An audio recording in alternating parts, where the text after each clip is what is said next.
Welcome to the Lasting Love Connection podcast, your leading resource for relationship tips, insights, and interviews. On today's show, we're going to have Dr. Gay Hendricks. He's going to talk to us about how do we have deeper communication, more intimacy, full authenticity and transparency, and a relationship that's full of honesty and positivity. Gay Hendricks has been married for nearly 35 years, has been on Oprah nearly a handful of times. He's written over 10 books, and he's seriously one of my favorite authors and speakers out there on the subject of relationships. I think you're really going to love it. So, let's welcome Gay Hendricks on the show. Gay, let's start off with a question. What is the minute truth, and how can we begin to use it to have deeper and more honest communication? Yes. Well, a long time ago, when I first started coming up with the ideas in conscious loving, at the time they had just come out with the gigantic new electron microscope. This is back like 30 years ago. And it allowed you to see things in a detail that you couldn't see before. And so I realized that what we were really talking about was a form of microscopic truth, where if you look through the microscope at an angry person, you might just see the outside, but if you look through a microscope about what was going on, you could see that underneath that angry person was actually a person who was scared and a person who might have some sadness. And so the more you looked deeper into the microscope, the more you found the real truth of the situation, and particularly the truth that nobody can argue about. Because if I say to you, if I get angry and I say, "You really make me mad," well, it's sort of the truth, but it's also not really the truth, because you could argue about it, Right. And it also locates the source of the problem over in you. So it has a problem built into it. So I'm giving all my power away to you the moment I say, "You really piss me off." And so what you have to do is go inside that and go microscopic and say, "Oh, I'm scared," or "I felt hurt by what you did." But as long as you stay at that arguable level, then you can never resolve anything. But if you go down to the more microscopic level to what's really going on inside the person, then you find a way to resolve things. Because I've been in many, many situations, hundreds of situations, where both people were angry at each other, but then they dropped down and said what they were afraid of or what they were hurt about. They got down a little further in their bodies and owned what they were really scared about, for example, and the problem dissolved just like that. Wow. It was so it's kind of a miraculous sort of thing when you really learn how to communicate from what's really authentic and deep inside you, and particularly what's unarguable. If you can find something to say that nobody can argue with, like the moment you say, "I'm scared right now," nobody argues with that. Right, because that's your own experience, and you know it so intimately. In contrast, if I say, "You're a jerk," well, you could always say, "Well, I'm not," You're the jerk, Right, exactly, yeah. Then you are, and we can start arguing about it. One of the biggest points that I got from that, and I really love this concept of the microscopic truth and really delving into yourself when you're feeling something. One of the things that she really talked about is like feeling it in your own body and then giving a name to it. Yes. Well, right after Conscious Loving, the publisher came back to me and they said, Conscious Loving was a big hit. What would you like to write next? And I said, well, there's only one book. If I can write only one more book, I'm going to write a book about body-centered transformation. And so the book that came right after Conscious Loving was called At the Speed of Life. And you can still get it, although it never was as very popular as Conscious Loving was. Conscious Loving has been basically on the bookshelves for the last 20 years. And recently we got a great thing from Gwyneth Paltrow, because she recommended the book in her blog, and it suddenly put it back at the top of the bestseller list after 20 years. And so if you're listening out there, Gwyneth, thank you very much. The book we wrote right after Conscious Loving, though, is called At the Speed of Life, and it's all about body-centered transformation. And one of the things that's in that book is about how to experience things somatically in your body so that you don't keep carrying them around. Like, have you ever had the experience of sort of obsessively thinking about some situation. Yeah. Well, I found out how to turn that off, because I used to have that a lot. And it was the moment I would drop down and experience something in my body. Like I remember once coming back from a meeting. This was in the 1970s, and I'd had an angry meeting with the dean of the university that I worked at the time. I was a professor at the University of Colorado, and so I had a conflict with the dean.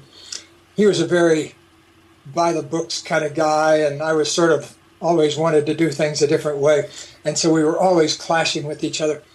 And one day I was driving home after one of our clashes, and I was recycling the conversation in my mind, and I was coming out with, I don't know if you've ever done this, but you replay an argument and come out with a better set of things you could say to that argument. That's right. You're building up ammo afterwards. If I would have said that. Exactly. You hit them with zingers, one-liners that make them go. Next time. Yeah. But it's usually about 30 minutes later. Or the next day. Yeah. So I was thinking about all these zingers I could have zinged him with on the way home. And I realized suddenly, wait a minute. That's in the past. There's absolutely nothing that can be done about that moment. What's present?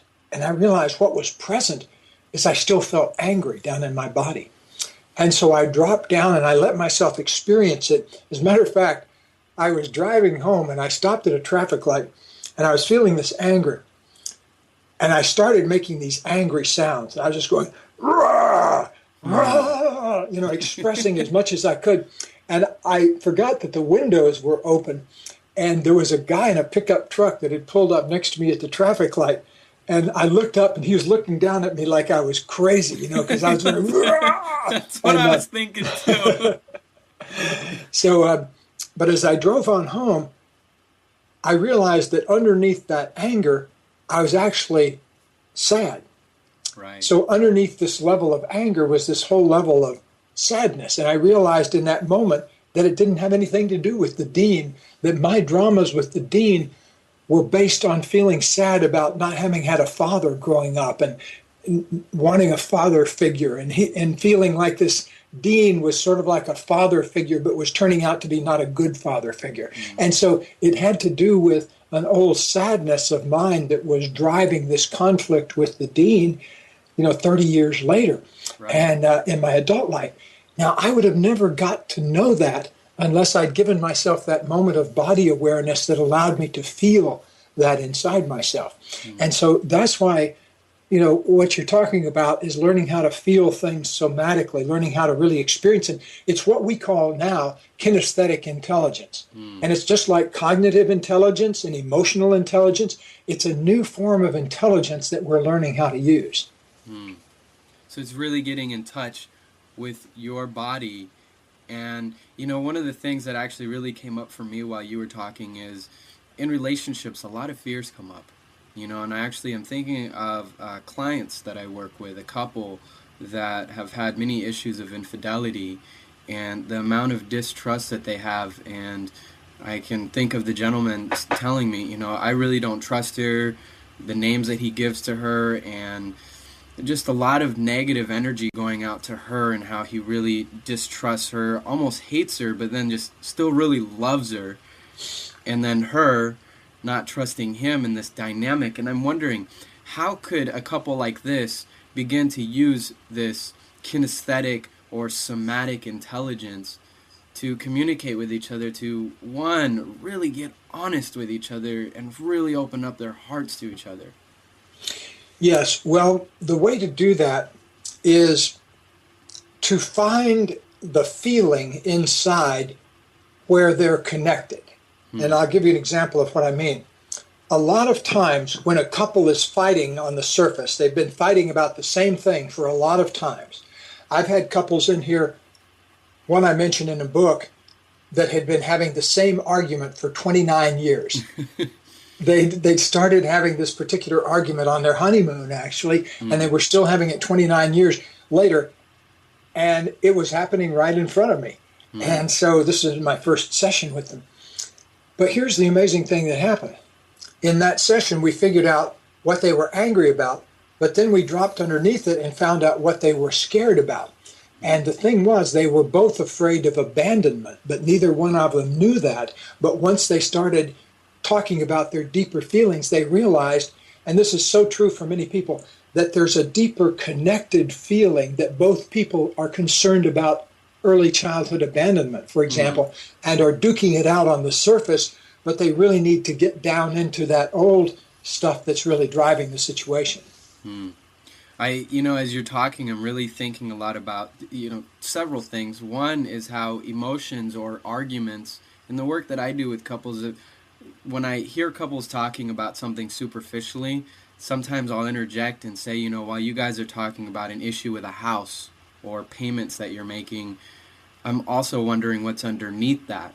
And in my work, I've learned to it's almost like a part of me doesn't listen so much to the details of what they're talking about, but more to the feelings that they're, sharing with each other. And I get them to try to really speak in this language feeling. And one of the things you're really touching on for me is how there's kind of different levels of emotions. There's the levels of, God, you're a jerk, kind of the first one, and then, I'm really angry, getting a little bit more personal, and then, I'm worried that maybe I won't be loved. And then underneath that, at least so far, is the impact of childhood and how these childhood dramas play out in relationships in our adulthood. Exactly, and a lot of times, too, the issues are not just with parents, but a lot of times come out of brother and sister dynamics. A lot of times, like, for example, people hold themselves back from expressing their full potential in the world because they're afraid of outshining one of their brothers and sisters. Or they maybe were born in such a way that they feel like a burden, and so they don't express their full potential because they're afraid that would just be presenting more of a burden in the world. And so there's all sorts of early stuff that we kind of drag along with us. But the nice thing about it is once you shine the light of awareness on it, you realize it doesn't have to bother you anymore. You don't need to stay attached to it. You can develop a whole new way of being. Right. Like Katie and I, we changed our whole financial thing in our relationship. Basically, in one moment, we both realized that we came from these backgrounds, both of us having been raised by parents who'd gone through the Great Depression and the Second World War. We had developed this sense of scarcity in us that it was always just about getting by, about having enough to get by.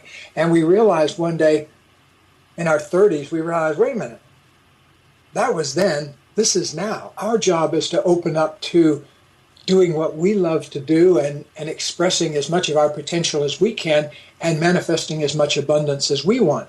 And so right away, we turned our financial life around. Within the next year or two, we completely kind of redone our finances to the extent that we had plenty of money then to do what we wanted to do, and we manifested more money. And so it was getting on the same wavelength with each other rather than operating out of that old sense of scarcity. And what I'm hearing from you, too, is the importance of acknowledging maybe some of the lineage that you come from, acknowledging some of that history, and then kind of taking ownership of, okay, this is, how I've maybe integrated it into my life, but I have a decision and I can make a choice to have something different if I would like to. Yeah, that's really important. Like me, for example, since we're doing this on video, I can show you, like right now, for example, I weigh about 180 pounds and I'm about 6 feet tall. Right. When I was in my 20s, I was exactly the same height, but I weighed 320 pounds. Wow. So I weighed 140 pounds more than I weigh now, and I was very obese as a child.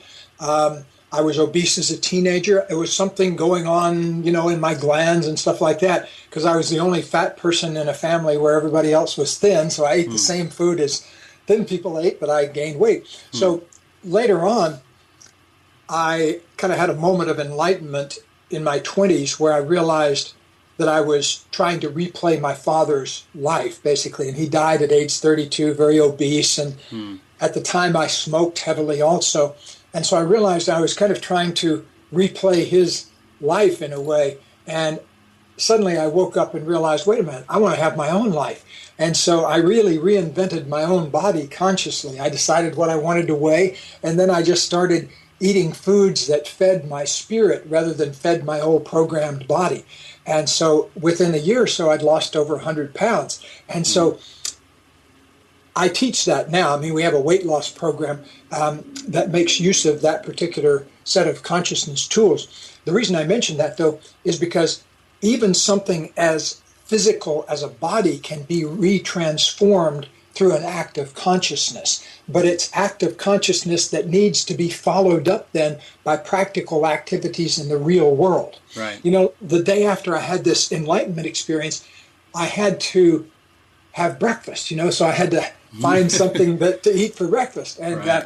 I remember going through everything I could possibly find in the refrigerator, and I only found one thing that tasted good, and that was some blueberries. And so that was what I ate that day, you know, and I gradually, over the next 30 days, I lost 30 pounds, a pound a day, by only doing one thing, which was eating foods that felt like they fed my spirit rather than the foods that I'd eaten before that made me fat. And so within the year, I'd reinvented myself and quit the smoking and gotten out of a toxic relationship I was in at the time, and really kind of rebirthed my whole conscious life came out of that moment.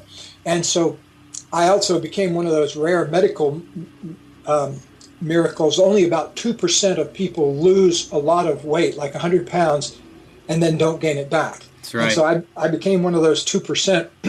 And to this day, I get scientists contacting me wanting to interview me about how I did it, you know, because apparently that's a fairly rare thing to do. So, but I wanted to let you know that if it's an emotional thing or a personality thing or even a body thing, it's really all about coming up with a new set of commitments for how your life wants to be. Like for me, my big commitment that helped me lose that 100 and some pounds was I made a commitment to wanting to feel my spiritual aspect of myself in every moment. I wanted to be able to feel, you know, a lot of people talk about God and religion and that kind of thing, and that never really interested me. I really wanted to feel spirituality in my body. That's you know, right. I don't like to argue about theology or which religion is best or anything like that. I say that it's really about learning how to feel spiritual, not talk spiritual, you know, and so that's a really important distinction, because I think if we all felt our spirituality, we could get rid of all the wars in the world. And, you know, but as long as we keep fighting about who's right and who's wrong, we're going to stay at war, just like we have been at war for thousands of years. And so I want to take responsibility for creating peace on earth, and I want to invite everybody else to do that too, by dropping into a type of spirituality inside that doesn't have anything arguable about it. Unarguable spirituality. You can't say one religion is right and another religion is wrong. I mean, that defeats the purpose of religion, because if you fight about religion, it's just as bad as fighting over apples or fighting over real estate or fighting over gold. You know, it's just the same thing we've always done. So we want to create a new form of spirituality in ourselves that creates peace, not creates war. And it's so fantastic what you're saying about creating it in yourself. And I'm also 100% with you that as far as God goes, or source, divine, you feel it in your body. And I actually have your quote from your book, 5 Wishes, on my phone, so that every time I pick up my phone, I read that. And wonderful. And it helps, you know, it helps to have those little reminders to keep me focused. A phone is something that I check, you know, I don't know, 30, 40 times in a day. So every time I see that, thank you. And sometimes I don't consciously acknowledge it, but just the fact that it's there, my mind is picking it up. What I love what you're saying too is that source or divinity is something that we can feel in our bodies. And I know that because, like, when I pet my dog, for example, I feel a sense of love. When I hold a baby, you feel it. It's just this kind of relaxation in your body. I'm thinking about the work that I do with couples, or even in myself, that sometimes when I get triggered, a part of me kind of tenses up and wants to fight back. to argue back or be right.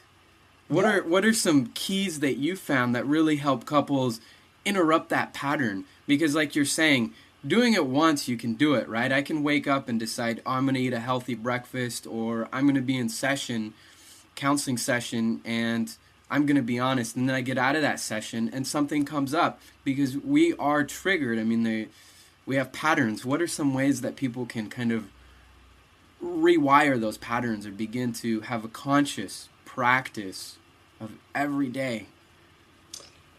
The simplest, I like to start with the simplest things. The most important, simple, kind of 30-second approach is to take 3 easy breaths and change your body position. So like right now, 1 easy breath, 2 easy breaths. Then consciously change your body position. Maybe consciously stretch or move around a little bit. Just move your body position. Yes. Here's why that's important. The fight or flight reflex in human beings causes you to freeze your body position. It causes your muscles to tighten. It causes your vision to go tunnel vision rather than wide vision. That's the nature of the fight or flight response. And what you're talking about, that needing to be right, is exactly the same energy that's in a cat or a dog when their hackles go up on their back of their neck. Yeah. We have exactly the same mechanism in us. We just have, most of us have less hair on the back of our neck. And so we don't get that hair that stands up quite as much. Except for my cousin Vinny from the Bronx. He has that much hair.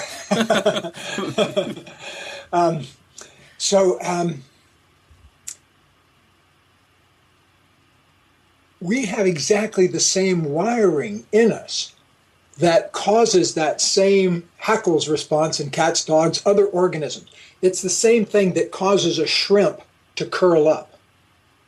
And it is that organisms at this stage of evolution on planet Earth have learned to contract when we're under stress. We've learned to curl up toward the middle. And in the human being, what that relates to is clutching the belly. You tighten your belly muscles and push your breath up into your chest. Right. And that's kind of the fight or flight response. But it involves a complicated set of things that freezes the muscles and freezes the eyes looking straight ahead and causes the shoulders to rise up. And all of those things are part of the fight or flight reflex. Now, what we have to do at this next stage of evolution, in my opinion, for human beings, we need to, instead of contracting when we get under stress, we need to expand under stress in the sense of, what are the possibilities here? We need to go toward wonder rather than toward fear.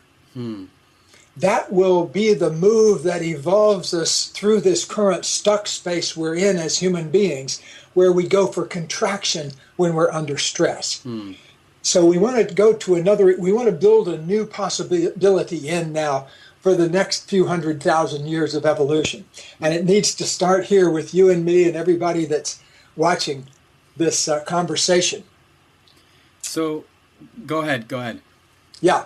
So what I'd like everybody to do is, under stress, next time you get under stress, notice that you're contracting and instead expand around that. Just give your nervous system a brand new possibility. So find the very thing that's making you contract and expand into it instead. That will build up a new set of kind of what I call evolutionary muscles. It builds up a new set of evolutionary possibilities inside yourself. See, here's the thing, Luis, is that human beings have lots of nerve endings and places on our body to register pain. Right? Right. We've got all sorts of receptors. All sorts of, look in the bottom of your foot, for example, how many pain receptors there are on the bottom of the foot. Now, in evolution, why would that be? Well, human beings have been walking around without shoes for hundreds of thousands of years, so it's of our advantage to know what we're stepping on sharp. Human beings have made jillion mistakes about where they've stuck their foot over the past few million years. And so we've got plenty of nerve endings for that. But where are our all over spiritual body bliss receptors? You know, where can you touch your body and immediately feel spiritual bliss? Well, that's not as easy to find. Right. You can find maybe sexual bliss in a couple of areas, very small areas of the body. But what I'm looking for is creating a new type of nervous system that thrives on positive energy, that doesn't need to create cycles of pain in our lives. And if one person can do it, it's possible. So I've turned my life to finding out how to exist in a state of positive energy for longer and longer periods of time. So, for example, in my marriage, that was the first place I applied it. Katie and I haven't said a critical word to each other in probably close to 15 years. Wow. Since we put our attention on eliminating blame and criticism back in the 80s, when we'd been together just a few years. And it took us several years to make good on that, but I haven't missed it a bit. You know, I don't miss being criticized. And I'm sure Katie doesn't miss me criticizing her. I love what you said, too, about the criticism and blame, because in the work that I did teaching a modified version of the Dr. John Gottman curriculum, he calls the 4 horsemen of apocalypse. Criticism and blame are 2 of them. And, you know, the 4 horsemen in the Bible is they're coming and it's the end of the world. Similarly, in a relationship, criticism and blame, these are strong foreshadows of a lot of damage and possible divorce or relationship breakup. Through just those 2 are so harmful, and they can be very difficult to change. And I love what you're saying about opening up and asking yourself, what are the possibilities when you're feeling yourself tighten up? It's so counterintuitive, though. Well, it is counterintuitive because human beings for ages have been laboring under a tremendous delusion, a tremendous misunderstanding. And that is, a lot of human beings think that if they criticize someone long enough, the person will change. Or if we criticize ourselves long enough, we'll change. But it's completely missing the point, because nobody changes because of criticism. You change because of accurate feedback, maybe, and attention to detail and that kind of thing, but you never thrive on criticism. Criticism is an addiction. Blame is an addiction. It's an addiction that produces a specific chemical response, which is a little burst of glee and adrenaline. You know, at the moment of, you're wrong and I'm right, you get a burst of adrenaline and glee in there. And a lot of people think that's what life is all about. It's, you know, the same reason we learn to eat chocolate bars rather than organic apples. You know, the moment of biting down on that chocolate bar, you know, it really tastes good. And same thing with that moment of really blaming, you know, I know, Luis, what you've done, and you're responsible for all my misery. If you would just quit doing what you're doing, everything would be okay. You know, it's sort of like a satisfying moment when you really blame somebody else. But unfortunately, the drug only lasts about 2 seconds, and then you have to do it again and again and again. And so it's an addiction that can be withdrawn from, but it takes a lot of attention, and it particularly takes a new commitment, just kind of like a Alcoholics Anonymous. I was going to say Alcoholics Unanimous. Alcoholics Anonymous commitment to not criticize this day.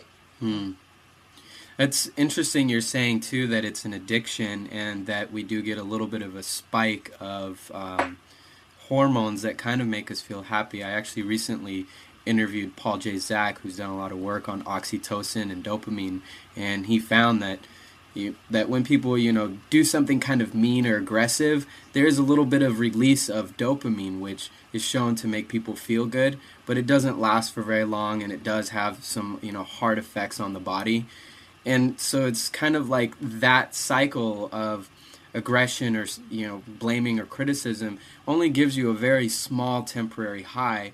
And what you're talking about is a lasting high that you can consciously tune into and feeds a circle of bliss to yourself and others.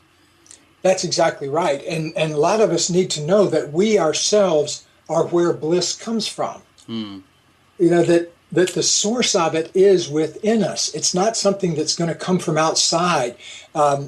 It's brewed inside by learning how to pay attention to what's real inside yourself. You see, human beings have three levels of reality that we can be in touch with at all times. One is the very physical level. You know, you can feel that. But then there's the energy level inside, where all our emotions and our vibrations and, you know, pulsations and all of the energetics of the inner sides of us. But the third level is really new territory for many people, and that's the level of space inside ourselves. And we can only get to that sense of inner space and ease by allowing ourselves to know what our true feelings are and learning how to feel our sadness, learning how to feel our fear, learning how to feel our joy, learning how to feel everything inside so that you expand through all of your feelings and allow all of them to rest in space, in the space that's inside of you. Because if you're closed down to any particular feeling, then that starts to rattle into your outer life. Like if you're closed to the experience of sadness, maybe you've been hurt a long time ago, your body cries out to be released from that, and so it will pull one thing into the other into your life that makes you sad until you realize, wait a minute, I'm where this intention is coming from. I'm who's pulling all of these people into my life that make me sad. And so then you take responsibility for that and open up that and say, oh, okay, I see where that sadness comes from, but now I don't want to live my life out of that anymore. Let me put my attention on how to create more love and positive energy in my life. It's kind of what I heard from you really reminded me of an art class that I took, and the teacher talking about art theory, in that there used to be a philosophy that basically the world kind of came at you, and the artist viewed their objects as it's coming at them. And then there was a new theory that came in that actually you are the one that's projecting the world out, and that changed the way that artists did their artwork.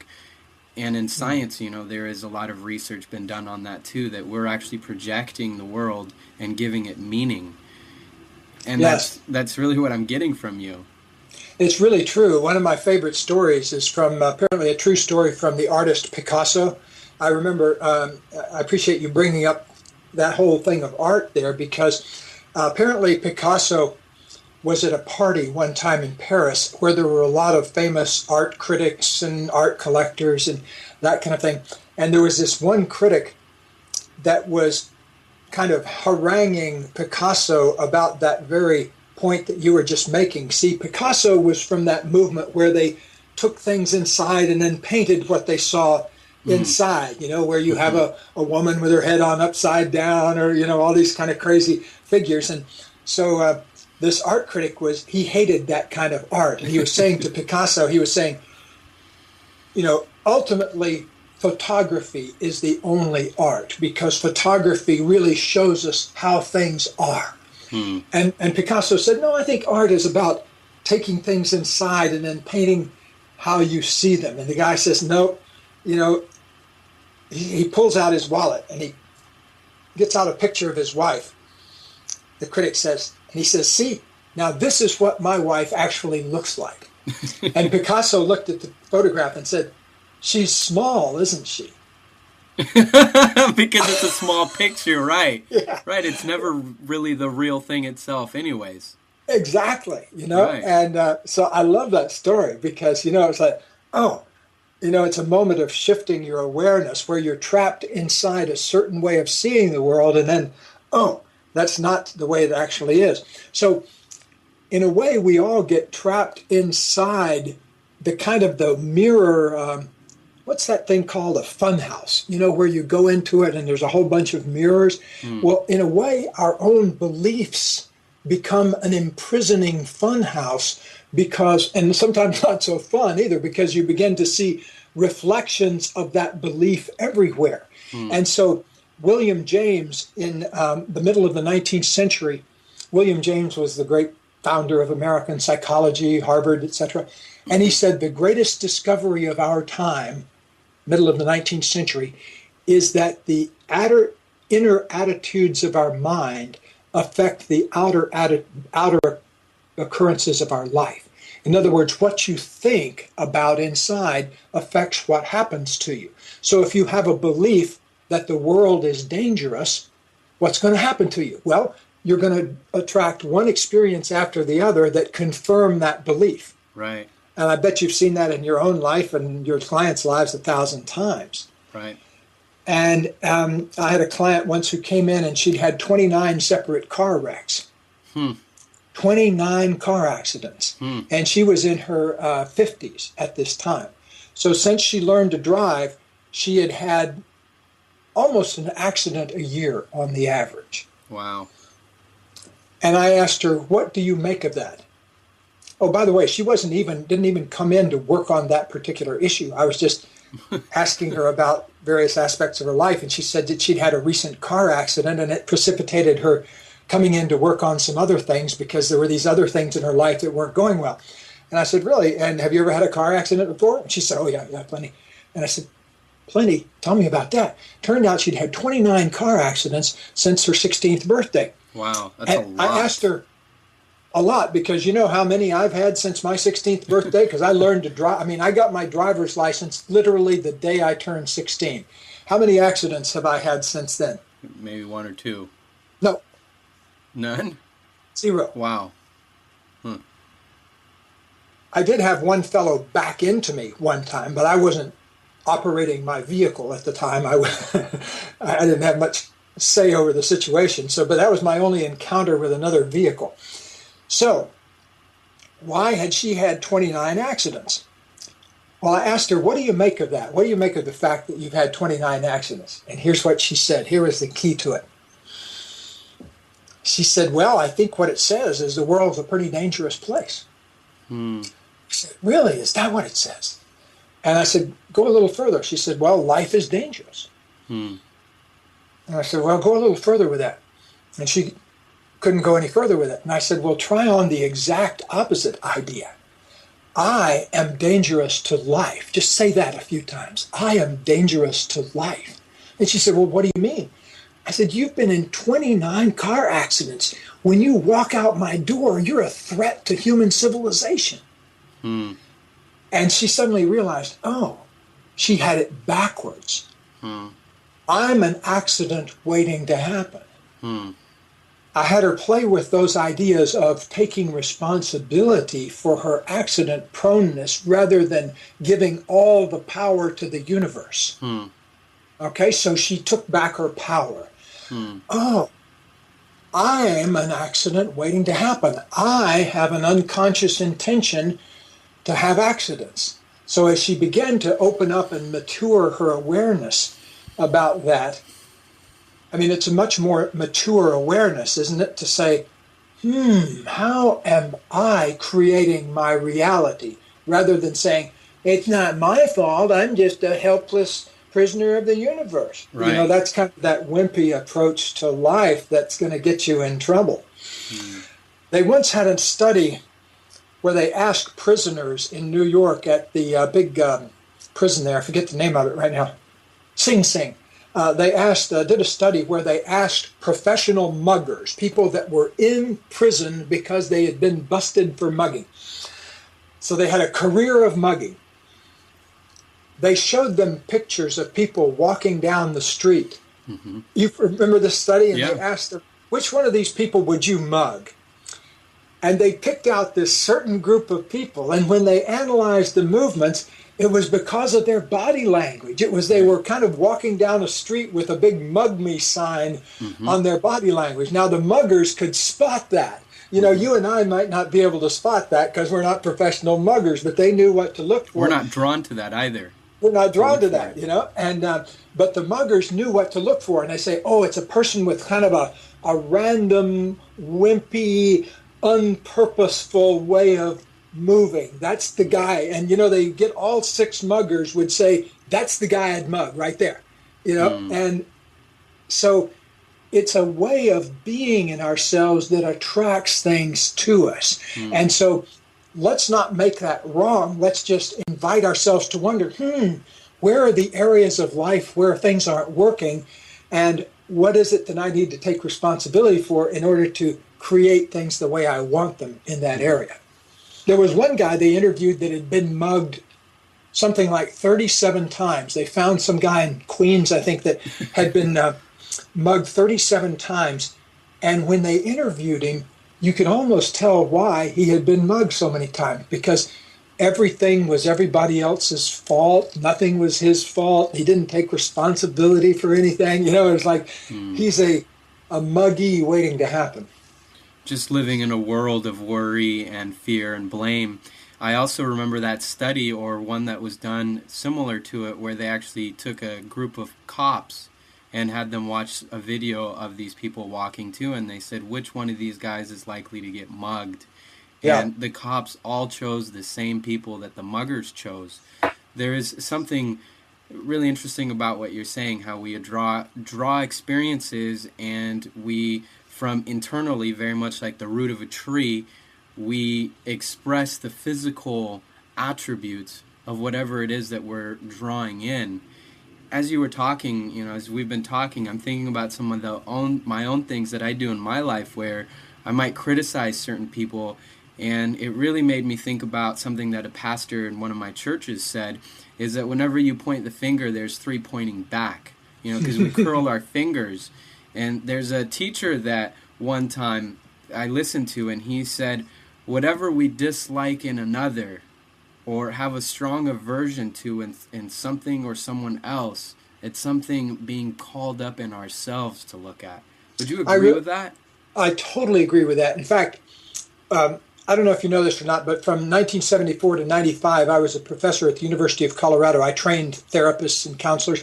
Well, that's kind of what I did in my day job. And at night, I wrote books like Conscious Loving, and we went out and appeared on Oprah and all those kinds of things. But my day job at the time, I was a university professor, and I was mainly in charge of training over a 20-year period about 1,200 counselors and therapists. One thing I always used to tell them is that the clients that come in will tell you what you need to work on yourself. For example, I remember 3 people in a row coming in back in my 30s that had father issues they were working on. And sure enough, it was some father stuff in me that was bubbling to the surface and that I needed to work on. So I always used to say to people, pay attention, especially if 3 clients in a row bring in something. That'll tell you it's not just about them, it's something that's trying to come to your attention too. And so like one of my woman that I get massages from, she went to the Boulder College of Massage there in Boulder, which is a very famous massage school.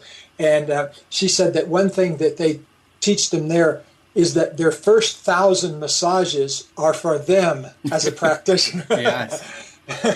And, you know, that's why they call it practice, you know, private practice, is you need to practice on yourself as well as on people all the time. Right.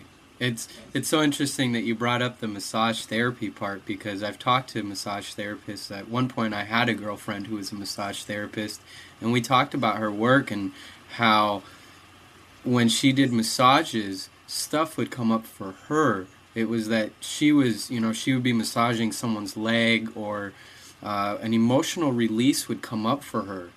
And I think about the work that I do in meeting clients, and, you know, I think of some of the patterns that I'm coming up. Lately I've been seeing a lot of couples that have infidelity issues, huge trust issues, and it really makes me think about kind of my own work and the trust stuff that's come up for me. I was actually adopted when I was 8 years old.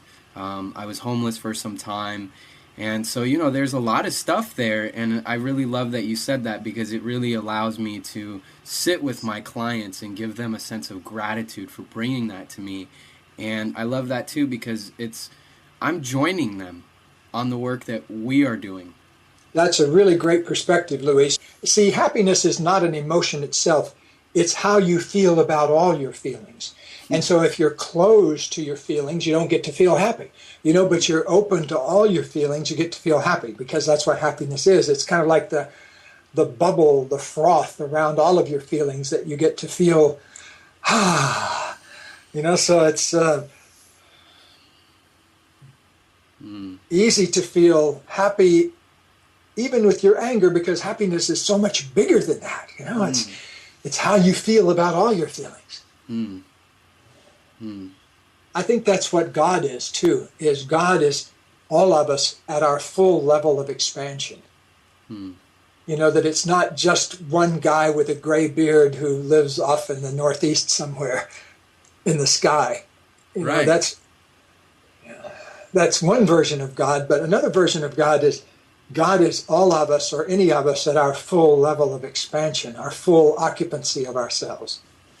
I took a class at Seattle University on, it was actually titled Women in the Torah, and we looked at the Torah, the first 5 chapters. And one of the things that really was fascinating about that in the book that the teacher brought up is, if you notice, God changes his contracts with humans. He changes his names as kind of a ceremonial ritual to acknowledge that God is changed. And the person, Abraham, went to Abram. You know, everybody kind of has their names changed, and the way that God interacts with humans, it changes. And one of the things that the teacher pointed out is God is also growing. As humans grow, God grows. Yeah. See, I think that any human being who's struggling it's just that part of God that's still struggling. Right. I totally agree. Yeah, humans get us so much in trouble when we separate ourselves from the rest of nature and the rest of all the animals and the rest of everything else. You know, if we can just accept that we're part of the whole, that we are part of the whole fabric of everything, it makes life so much easier, because then you don't have to, you know, pretend to be different and everything like that. I think that human beings, especially one beef I have with conservative religion, is there's too much this idea of God being perfect and human beings being flawed. You know, I think it's just, that's an example of very immature thinking. And if you can just expand to realize, okay, we're all in this process of evolution, and any of us can go to the full expansion, and we can go to the full contraction at any time. That's why it's a good idea to keep an open-hearted, loving attitude toward yourself and the rest of humanity all the time anyway. What an excellent point you brought up earlier about being expanded, and that expansion or that happiness is our ability to experience any emotion and be open to it. And I've worked with so many people, and even in myself, you know, there's this sense of, oh, I don't like that feeling. I better close up. I better hide away. I better not tell you I'm feeling that way. I better not tell myself I'm feeling that way. And the reason why I love this work, Gay, is because we watch people open up, and then we open up. Buddha said, you know, no one is enlightened until everyone is enlightened. And I have that sense that when someone has a release, there's a release in me too. It fascinates me, though, that it's so counterintuitive. Like, if you're angry at someone, you want to close up, you want to yell at them, you want to just tighten up and shrivel up and then just yell at them, instead of open up and say, whoa, I'm feeling upset and I'm curious about that. And, you know, as we started, I talked to you about how revolutionary it was for me to read the microscopic truth idea, and that I was 24 years old and hadn't really experienced intimacy with a woman. And I got that idea, and I met a woman like a week or two later after I read that book, no joke. And Really? I remember saying to her, you know, we just met, and I just said to her, you know, I'm feeling curious about this feeling that I have when I'm around you, and it feels really great. I'd never been that completely honest, and it was amazing, you know. And then when issues came up, I remember how fantastic it was not to blame her and say, well, you know, I don't like what you said. Instead, I'd go, when I heard you say that, I felt a contraction in my chest, and I just wanted to let you know that. That's all there is to it. And that's what Katie and I have been doing now for 32 years. You know, and each day our relationship is just as vivid as it was in the very beginning. I feel just as much, maybe even more in love with her now than I did 32 years ago. Because every stage along the way, we just speak honestly about what's going on. And so we keep rebirthing our relationship all the time at higher and higher levels of positive energy. So it's a very exciting dimension. And I'm glad you're moving along that direction too, because, at your age too, it's fantastic because you'll be able to invent things maybe that I haven't even dreamed of yet. So that's one great way about how evolution proceeds, because you hear an idea and you start applying it to your life and you see it work, and then it works with your clients, and then they tell their friends, and so that's a beautiful thing. I think that's great, and I appreciate the work you're doing. Well, I really appreciate your time. I'm really in love with your work, and I'm looking forward to actually doing a class where I talk about the microscopic truth and really get some couples to kind of stand up, as you mentioned in your book, and look at each other and tell each other an honest truth and go back and forth and express how did that make you feel in your body, and have them go back and forth. And the work that you're doing is really fantastic. Thank you so much for your time. I was really surprised that stuff came up for me when I began talking to you, and I guess the conversation just organically went there, and I feel a lot more open now, so thank you so much. Blessings. Well, that's great. Thank you for sharing my pleasure. Thank you for sharing that with me. Thank you so much. Blessings. Blessings to you.